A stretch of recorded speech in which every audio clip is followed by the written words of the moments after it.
一个女人年轻的时候啊，如果你太挑剔了啊，那你年龄大了之后啊，必定是被别人挑剔的。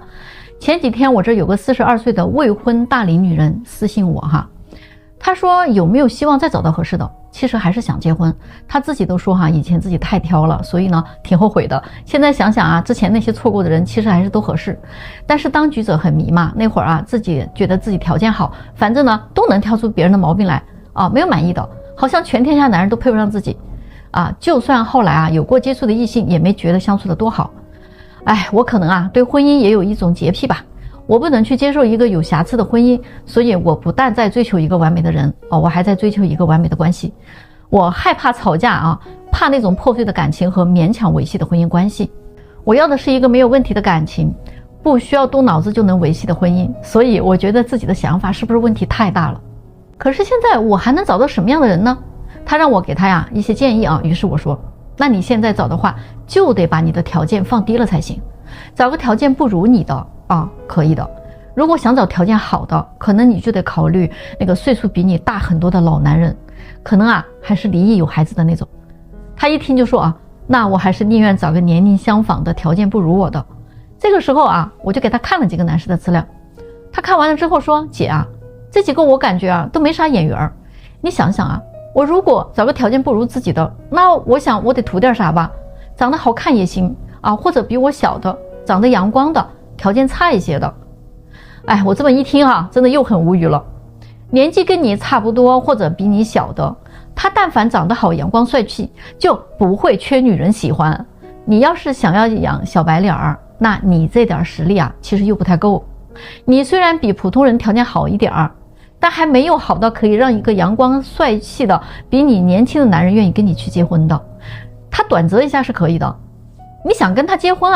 基本没戏后来他又改变了想法说那就找个条件比我好很多的年纪大的10岁以上的男的也可以的，那样的话最好资产能过亿。这个时候我真的不知道该怎么回他了我们的对话也就终止了。我不想在这儿跟他费劲了。我相信如果我真的给他介绍个50好几的资产过亿的，他估计还嫌人家老呢。所以那句话说的没错出来混有些债你一定是会还的。特别是女的，年轻的时候你太挑剔了，等你年纪大了之后就会被别人挑来选去的。就像下午的那个菜市场论吨卖了都没有人要，你们说是不是如今在北京、上海这些一线城市里这个00后的女孩和90后的女孩真的竞争非常激烈。最近呢，有个33岁的北京男生人工智能工程师非常优秀，年薪100万，在北京有房有车也有北京户口。就这种条件，在一线城市的相亲市场里面，其实也算香饽饽了关键的是，这个男生原本他想找个90上下的，觉得有利于结婚嘛，不想找个年龄太小的，怕人家还没有结婚的打算。所以我们一连给他介绍了3个90左右的女生相亲。见完了这几个女生之后这几个女生分别反馈了她们自己的想法。其中第一个说呢，33岁做到这个年薪也不算什么。她说自己做金融的，天天跟大佬打交道，这种收入跟她是差不多的，她觉得男生没什么亮点可以吸引她，所以她没看上这位男生。另外一个女生呢，上来就说了这个男生是我已经降低了条件之后我答应见面的但是呢，感觉我仍然接受不了这个条件的男生。听说他还有房贷我还是不太想结了婚还要跟他一起还房贷，生活质量一下子降低好多。我觉得自己还是想找个在创业的男生，或者年纪大一些事业已经有成的男人。北京最好有全款的房子有别墅的更好，对我来说更有吸引力一些。我反正见完这位之后呢，我就有一个想法，我还是真的不能降低自己的要求的。等都等到现在了，为什么我还要将就呢？这位呢也没有看上这个男生。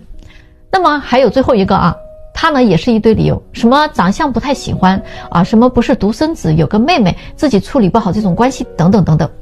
就是也没看上他。于是我们也很纳闷现在的女生都如此眼高于顶了吗？一个细节不行都能覆盖掉对方所有的优点。后来我们就试着把这个男生的资料呢推给了2位00后的小女孩。这2个女孩就很奇怪人家一致就认为这个条件是很好了，完全没有问题，可以见面认识一下。因为00年的女生她们想得特别明白，首先自己绝对不想成为大龄剩女，所以坚决不走他们的路线。早早的人家就要处理好成家这件事情，他们觉得自己不一定就非得要找一个多么优秀的男人只要找个男生有上进心的就行啊，是个潜力股就好，人品好，正直阳光就行了。至于钱方面呢，能好一点当然更好，但是如果没有那么好呢，也可以一起努力的。别说一起还房贷，就是一起共同买房子，他们都觉得很正常，完全能接受。看来这个竞争的局面真的已经完全打开了，大家有没有闻到那股硝烟的味道呢？跟大龄剩女谈恋爱到底是什么体验呢？最近有个85年的男生跟我分享了他的剩女之恋。就他33岁那年跟他的一个女同学谈上了。大家呢都老大不小了嘛原本呢都是奔着结婚去的。可是好家伙跟大龄女生谈恋爱也算是经历过了之后再也不愿意碰他们，那是真谈不下去首先他特别的强势，妥妥的公主病，只要一吵架就撂狠话，那个话里话外都是那个意思如果你跟我分手了，那分分钟能换一个比我条件好的有的是人追他，动不动就说头几年要是想嫁早嫁了那些人的条件都好得不得了不是富二代就是官二代的追求他都没有同意之类的话，经常说什么他以前的前任有多么多么优秀如果没有我他一个人也过得很好。其实呢他说这些话我根本就觉得太假了，都是自己安慰自己。其次吧，他这个消费观呢我也不敢苟同，高档化妆品名牌包包样样俱全，我觉得就不像个能过日子的人因为有点积蓄，动不动就一句我自己花自己的钱，我想干嘛就干嘛，要你管呀。实际呢出去约会他没有掏过一次钱，其实他也就是比那些小姑娘相对的宽裕了一点而已，不至于能上天吧说不好听点，人家小姑娘混到你这个岁数经济也不会比你差吧。天天各种虚荣爆棚求婚要去希腊拍婚纱照要去南非，度蜜月要去北欧。我给他解释，我真没那么多时间，因为工作真的很忙。他听不进去还各种又作又闹。然后他就得出了一个结论，说我把工作看得比他重要还让你无法反驳，从来都不会换位思考，只要违背他的意愿就是不爱他或者不够爱他。我就反问他，那你做过什么事儿证明过你爱我？结果他立马就答不上来。还有吧，他和他那群少女闺蜜个个都很假，明明就是找不到接盘侠了，对外就说他们不想将就，说是因为自己太优秀了，人家那些结婚早的就是将就的，就是不优秀的。而且呢，我不知道他是凭什么就觉得自己优秀跟刚毕业的小姑娘比，月薪就是优秀吗？满脑子不切实际的幻想，活在偶像剧里，还特别的双标，整天就标榜他经济有多独立，生活负担却让我一个人承担，所有的开销我承担也行，但你能不能做点家务能不能周末的时候好好做顿饭他说不想当保姆，做不到一到要搞家务的时候他就说男女平等一说到出钱的时候，那就是我一个人来扛。